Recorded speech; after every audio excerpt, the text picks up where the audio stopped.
ನಮಸ್ತೆ. ಭಾರತ ಬರೀ ಕೇವಲ ಒಂದು ಭೌಗೋಳಿಕ ಪ್ರದೇಶವಲ್ಲ. ಈ ಭಾರತ ಅನ್ನುವ ಪುಣ್ಯಭೂಮಿ, ಭಾರತದ ಮೂಲ ಇಲ್ಲೊಂದು ಧರ್ಮ ಇದೆ, ಇಲ್ಲೊಂದು ಸಂಸ್ಕೃತಿ ಇದೆ, ಇಲ್ಲೊಂದು ನಾಗರಿಕತೆ ಇದೆ, ಇಲ್ಲೊಂದು ಜೀವನ ಕ್ರಮ ಇದೆ.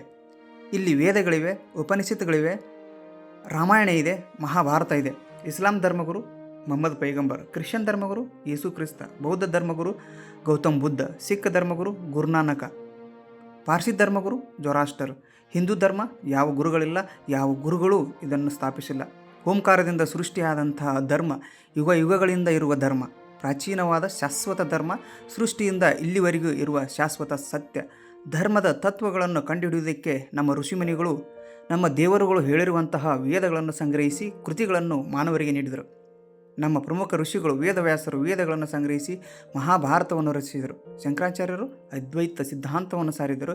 ಮಹರ್ಷಿ ವಾಲ್ಮೀಕಿ ಅವರು ರಾಮಾಯಣ ಬರೆದ ಮಹಾನ್ ಕವಿ. ಪತಂಜಲಿ ಯೋಗಶಾಸ್ತ್ರವನ್ನು ಬರೆದರು. ಕಪಿಲ ಮುನಿ, ವಶಿಷ್ಠ, ವಿಶ್ವಾಮಿತ್ರ, ಇನ್ನೂ ಅನೇಕ ಮಹರ್ಷಿಗಳು, ಶ್ರೀರಾಮ, ಶ್ರೀಕೃಷ್ಣ ದೇವರ ಅವತಾರಗಳು, ಧರ್ಮದ ಮಾರ್ಗವನ್ನು ತೋರಿದ ಸಾಕ್ಷಾತ್ ದೇವರುಗಳು, ತ್ರಿಮೂರ್ತಿಗಳು, ಮುಕ್ಕೋಟಿ ದೇವರುಗಳು, ವೀರರು, ಧೀರರು, ಯೋಧರು, ರೈತರು, ಪ್ರಾಣಿ ಪಕ್ಷಿಗಳು ಮತ್ತು ಪಂಚಭೂತಗಳು.